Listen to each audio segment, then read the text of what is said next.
again and again. And you're watching him and you think, boy, all right, I've seen this now 50 times, 100 times, 500 times. Certainly now I can go and do these things. And then when you are on your own and you're doing these things, you think to yourself, well, why am I not getting the exact same result? When I throw this suture, how come it's not looking the exact same way that I saw this person do 500 times? And, I think there's a portion of, you almost have to take a step back where you say, gosh, sometimes what worked for one person may not entirely work for you.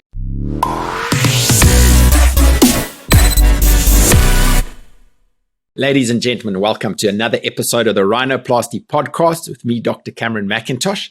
We are on to our last interviewee for the month of July, and the month of July is brought to us by Medtronic. A huge shout out to Medtronic for enabling this educational podcast, which goes around the world. We've got listeners who send messages wanting to have all sorts of different speakers, etc. And we've got somebody very special on today. It's one of the rising stars of rhinoplasty from the United States of America. Last week, we had Dean Turiomi's fellow. This guy did a fellowship with another legend in America, Sam Most, who is actually one of our faculty at our Congress in November here in Source, our surgical summit. And when Sam heard Matt speaking, he got hold of me and said, Cam, listen, dude, you have to get hold of Priyesh Patel because this guy really impressed me. So if Sam Most says this, there's a lot of pressure on his shoulders. So Priyesh, welcome to today's episode of the Rhinoplasty podcast. It's so good to have you here. Thank you so much for having me. I appreciate it. So tell us, as the listeners, where in the world are you at the moment? So I'm in Nashville, Tennessee at Vanderbilt University, a large academic center here in the U.S. And I've been here now for just over 2 years back on faculty. And this is also a special place to me because this is where I started my residency training or did my residency training before leaving to go out to California with Sam. And like I said, I've been back on faculty here now for about 2 years. Oh, wow. So when you say Nashville, all I think is the home of country music, man. Do you play any instruments?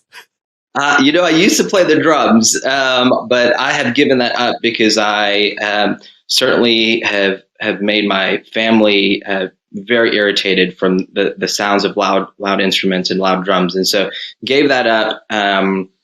But yeah, certainly don't play the instruments now. But we'll go and be part of the country music, festivals here, and the environment here is absolutely amazing. If you have not visited Nashville, it is definitely worth a visit. Awesome, man. Okay, so Priyesh, let's dial back. Take us through where your career started to end up doing a fellowship in facial plastic surgery with Sam. This must have started many years ago.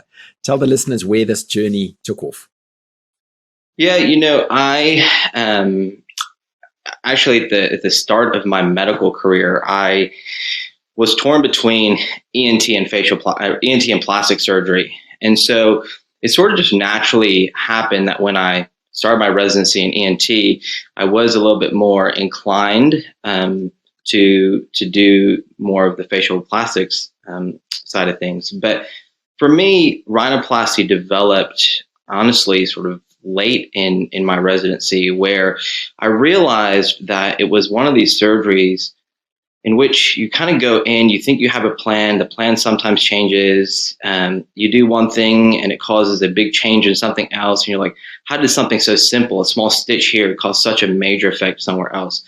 And this puzzle in many ways, and this exercise really just intrigued me. And that's really what drew me to rhinoplasty, was this idea of, hey, nothing is ever going to be the same. Every case is a little bit different. And it just was so exciting to me. And so, in many ways, my interest in rhinoplasty sort of developed later in my residency.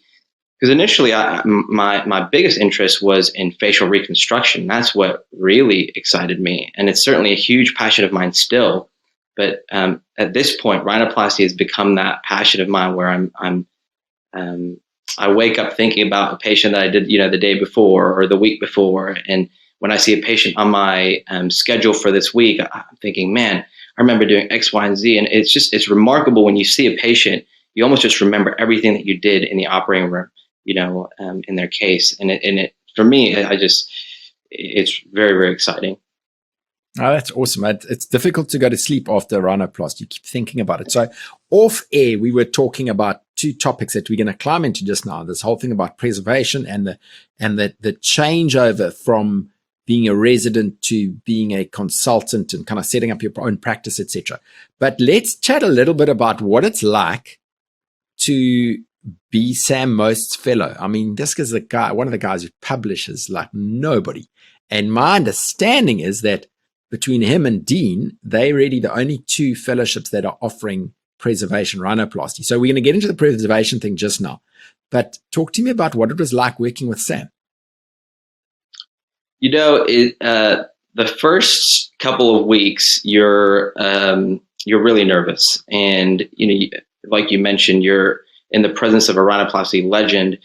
And the other thing about Sam is that it's not the only thing he does. It's definitely the majority of his practice, but he does a variety of other cases. And so here you are trying to juggle all these different elements of training, both clinically and then academically, and you're trying to just make sure that you give off a great impression, and you want to make sure that you are prepared for cases. And so you read, you come early, you make sure that you know all the details of these cases. But no matter what, it's almost like you can't prepare yourself for many of these things, right? So rhinoplasty just being a prime example, it's a black box. You many times open up the nose and there are going to be things that you just don't understand, you don't know. And I think initially I was so hesitant because I was like, man, this is a complex operation. I should just focus, just watch. And I think it was about 2 to 3 weeks in when I realized, gosh, this guy is not just a phenomenal surgeon, he's a phenomenal teacher. And you start to relax a little bit and you get into this groove where you feel like, gosh, even though for me, I'm like watching all these little details, in his head, he's done this so many times that it's very easy for him to be operating and also at the same time walking you through that surgery, And so I will say our relationship very quickly developed from being also just hey, I am, this attending physician and I am your mentor and teacher, to also more of a friendship. And I think as that developed, my ability to just learn became infinitely better. I think when you feel like, hey, this is a buddy of yours, as opposed to, hey, this is somebody who's judging every single thing that you are asking about or touching or doing, it really changes the dynamic and it allows you to learn a lot more. And so that was one big thing. The other thing is, there's no question, Samos is an incredibly intense academic physician, right? So he cares a lot, not about only, hey, I'm going to do this case and I'm going to go home. It is a lot about, hey, I want to know, how can we do this better? Hey, is this really the best way to be doing things? And that's what I think has led to his success as a researcher, right? Is that his interests are not just, hey, I want to churn out 10 papers or 20 papers. It's, hey, I have this genuine interest in changing the specialty, to advancing the specialty. And I think when you have that passion, many people who see research or the academic side of things as a bit of a nuisance, more of a like, hey, an obstacle during my clinical practice. I don't want to do, study this or study that. But for him and now me, it just sort of was integrated in our clinical practice. It was like, hey, I want to get better clinically. I'm going to go study this, and then I'm going to publish on it. I think you kind of fall into that mentality. And the final thing I will say is that I think he's a firm believer in this. I'm certainly a firm believer in this, is that a lot of what we do in academic medicine is not a solo event. This requires a team effort. And my successes in my fellowship, my research successes don't come from me alone. It's a lot of teamwork that goes into it. Okay, so tell us a little bit about the publications that you did when you were with Sam.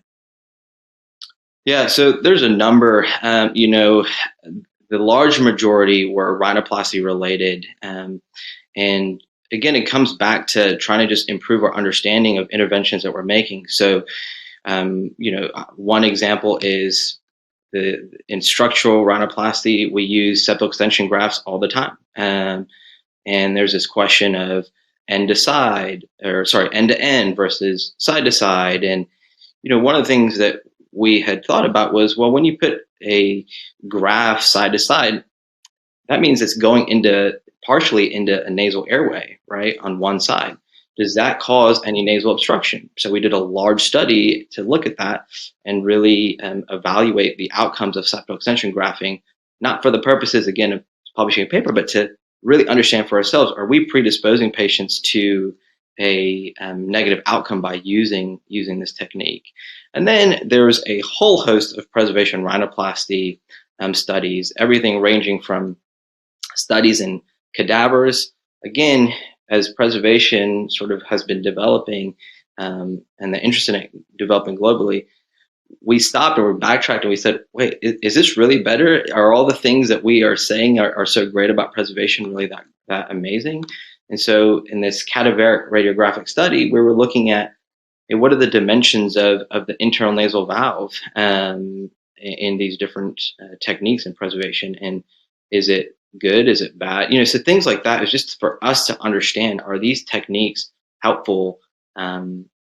Then there's been some sort of broader global studies in preservation. One of the questions that we had is, hey, what are people doing around the world? Preservation certainly isn't a new technique. There are people who've been doing it for many years. But what are the global practice patterns? And so in partnership with a lot of well-known rhinoplasty surgeons across the world, and surveying the many different societies, rhinoplasty societies around the world, we surveyed people's practices. Are you doing preservation? Are you not? Where did you learn it? And there's some really interesting things. Like, for example, the majority of people have not been exposed to preservation of rhinoplasty in fellowship. So where are people learning it? And you see that a lot of people are learning it from conferences, or they went and visited somebody, and so those, again, the very broad sort of research studies, but that's just sort of a snapshot of the different things that I did. And out of those, what are the kind of some of the key take-home messages that you'd like to share? Yeah, I think with since the majority of it was preservation related, I'll stick to a couple different things. I think, or I'll stick to the preservation side of things. I think one of the big things is that there are certainly a lot of positive outcomes that you see with a number of techniques in rhinoplasty, and I don't think that there is one said way to get a great result. And there are a number of things that I think we still have to learn about or have to explore. So preservation being one of them, and one of these topics where, if you think about the interest in that topic, it's developed over the course of the last 5 years or so. And again, it's not that people haven't been doing preservation, but the true academic interest in it has only developed over the last 5 years. And so for me, I personally feel like there's a lot more to be learned about this and a lot more to be analyzed when it comes to preservation rhinoplasty. So that's one big thing. I think it's just this idea of, hey, I don't think we know everything yet, and we haven't analyzed everything yet when it comes to outcomes of these techniques. That's probably the biggest takeaway, I think, from without going into the weeds of each study. Yeah. That's awesome, man. And now having transferred to Vanderbilt and doing more academic research, what's the kind of direction you're going in there? Yeah, so my practice right now consists of probably about 50% rhinoplasty and then a 50% mix of a variety of other things.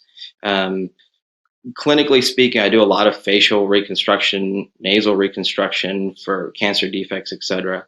And I think when I think of my career academically, certainly going to continue to grow to become more rhinoplasty heavy. I think my academic interests continue to be understanding the outcomes of different interventions that we make in rhinoplasty. Everything from, hey, if you use this graft versus this graft, does it give you a better result? Are patients happy? Um, the other thing that I think is really important is that at the end of the day, when it comes to research, historically in plastic surgery, a lot of it is, hey, I did this, look at my great outcomes, and you publish a paper on it. And now I think it's becoming a lot more, hey, that's not acceptable. Now you need data. You need to prove to us that this is actually better. We're not just going to take your word for it. We want to see data that maybe patients have reported. And so these patient-reported outcome measures are becoming a big thing in all different specialties of plastic surgery. And so using those instruments and tools to really understand the outcomes for our patients, I think, are going to be incredibly important. And it's certainly where my career is heading, is incorporating these different data points. Okay, so slightly different topic. When you finish your fellowship, you're all bullish. You've had this opportunity of learning from one of the best. But then the reality kind of hits when you're on your own, setting things up. And I know we spoke about that a little bit, and maybe share with us the kind of the frustrations and the challenges and maybe the words of encouragement to people who are going to be doing their fellowship or their residency. Yeah, absolutely. I think this is almost an unspoken topic, in part because embedded in plastic surgery, embedded in our marketing in general is, hey, look at these great results that I have, right? And it's your best results that everybody posts on presentations, on their Instagram, and then you learn from some of these elite surgeons, Samuels being one of them, where you see him have phenomenal results again and again, and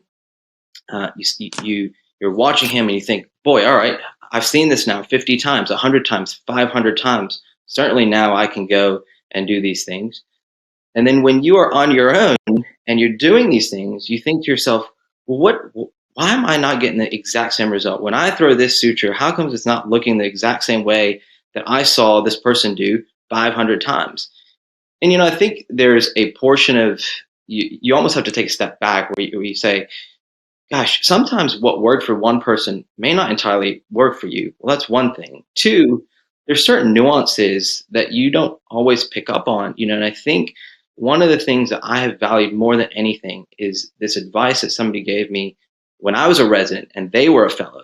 And when they went out into practice, they said to me, listen, Priyesh, you think you're going to learn a lot in fellowship, and you certainly will, but you're going to learn even more in your first year of practice. And that has certainly been true for me. As I have come out after doing a phenomenal fellowship, I've learned that there's so much that I have to tweak for myself, or that I have to just go through the process of being frustrated with. A case that maybe took somebody else 2 hours takes me 3 hours, or somebody takes 5 hours and it takes me 7 hours. And at first you're kicking yourself. You're thinking, boy, like, I must be really terrible. Why am I doing this? I shouldn't even, I don't even belong here. And this is almost this idea of this concept called the imposter syndrome, right? Where it's like, man, I shouldn't be doing rhinoplasty. And I think you just have to go through that process. And at the end of, 1 or 2 years, and that's sort of where I am now in my career, as I'm sort of coming out of that process, you realize how much you've learned, and those frustrations have really been a learning experience more than anything. And so I would tell anybody out there, you don't worry about the fact that you're going to make certain mistakes. Certain things are not going to be perfect early in your career. But as you go through that process, you will certainly be learning, and you will develop. If you have the heart for it and you have the passion for it, it will come. That's awesome, eh? Wise words, guys. So for the listeners who don't realize, this is old Priyesh got up just after 3 o'clock in the morning for me to record this. So shout out for that. And I know he has to head off to work. So there are 2 more things I want to chat to you about, okay? The one is, in your time of being a fellow, some lowlights, some highlights, and maybe a funny thing that you can tell me about Sam so I can rip him off next time I chat to him. Okay, let's see. I'll have to think about that funny one, is that we're going through the lowlights and the highlights. I think certainly the lowlights are both at the beginning and at the end, I think, of fellowship. The beginning, in part, because you realize you have so much to learn and you're in a new environment. And I think there's a sense of you just feeling really overwhelmed. And funny enough, at the end of my fellowship, there was a period where I felt the exact same way. And in part because you realize, man, I have spent this whole year and I've learned so much, but I feel like I still don't know everything. And I'm about to go out on my own, right? And there is this feeling like where you're like, man, this is the end of the road for me from a training standpoint. And I think it almost brought me back to the beginning of fellowship, where you feel like, man, it's like I'm starting all over again. Things are, again, I'm about to embark on this mission by myself, and I'm not ready for it, or I just felt sort of overwhelmed. And you almost have to, again, take the step back and think to yourself, I know a lot, I've learned a lot, and I just have to be open to continuing that learning journey throughout my career. So those were two lowlights. Certainly one of the greatest highlights for me was the end of my fellowship, when I went over to Sam's house, and it's a celebration of you truly finishing the end of this academic and clinical journey that, obviously anybody in medicine knows how long of a process that training is. And, just celebrating with somebody who has been incredibly special to you, and says, I remember him saying to me, one of the best things that you have done are not anything clinical. It's not something that, I don't think it's like the research papers that you've written. It's just that the relationships that you have built with people here is more valuable than anything else. And I remember thinking to myself, at the end of the day, why do we do what we do? And it is all about people. It's all about relationships, And so even though we kind of get lost in the technical details of our work and the research of our work, or the research or the research parts that we do, it's really people, it's relationships. And I remember thinking to myself, it's almost more important to me that he said that to me. It's more important to me than him telling me, hey, you're the best, surgeon I've ever seen come through my doors. You know what I mean? And so I think that was probably the greatest sort of highlight of my training. Now on to the funnies. Gosh, there's so much. I will say, you may or may not know this about most, but his favorite band is U2, and I know very little about that band. And I'll tell you, throughout my entire fellowship, songs would come on, and he would say, "Well, who is this?" And I would just about always get it wrong, and at some point I would just start guessing U2, and he's like, you can't just guess that every single time, you can't just get the same man over and over and over again. But that man is incredibly passionate about music, and so you can definitely poke fun at him for his music interests. Awesome. Okay, so Priyesh, last question that I'm going to throw at you, and maybe you got to think about a little bit. What for you are the 3 key things about preservation rhinoplasty? 3 key things? Yeah. I think the most important is to realize that preservation rhinoplasty is merely one of the tools in your bucket as a rhinoplasty surgeon. And it's, as I've published on it and I've done more cases with it, and I realize, a lot of people, when I'm talking to them, the first thing that they want to talk about is preservation rhinoplasty, and especially new trainees or incoming fellows. And I almost have to stop them and say, you realize that, yeah, it's certainly important. It's certainly an incredible tool, but it's definitely not the only thing, that you need to learn or understand. And, I remember reading early on about preservation rhinoplasty, and people like Saban, who wrote one of the first papers that became really, really well read in 2019 or something like that. And he wrote in there very specifically, like, hey, 30% of my patients do not undergo preservation rhinoplasty, or maybe even it was more than that. So just this idea of realizing that preservation is an incredible tool, but it's definitely not the only tool, is really, really important. And you don't have to convince yourself that you don't need to try to make every patient a preservation case. That's one. Two, I think, is this idea of simplifying preservation in your head. Just like structural rhinoplasty, where you have to understand the basics of it to get good at the nuances and the complexities of it. You have to really focus on the fundamentals of what preservation is. And for me, in writing some of these review papers for preservation rhinoplasty, it's how I actually outline all these papers. It's like, hey, look, there's two very simple concepts here. One is you're messing with the bone and the nasal pyramid. Two, you're adjusting the septum. And I think if you just understand the basics of these techniques, it will help you as you're learning these techniques grow. And I don't think you have to worry about the fact that there are now, 30 or 40 different modifications of these techniques. Just stick to the simple principles, first of all. So that's the second component of things. And then the third component of things is truly understanding the indications of preservation rhinoplasty. Understanding who the right patient is, when I should use it, and especially when you're starting, is to understand who are the easiest patients to get a good result in with preservation rhinoplasty. I can't recall where I read this, and this was an eye-opener to me, but somebody wrote, try doing preservation rhinoplasty on your male patients before you do it on your female patients. And I thought, man, that makes so much sense. And it's like, well, why?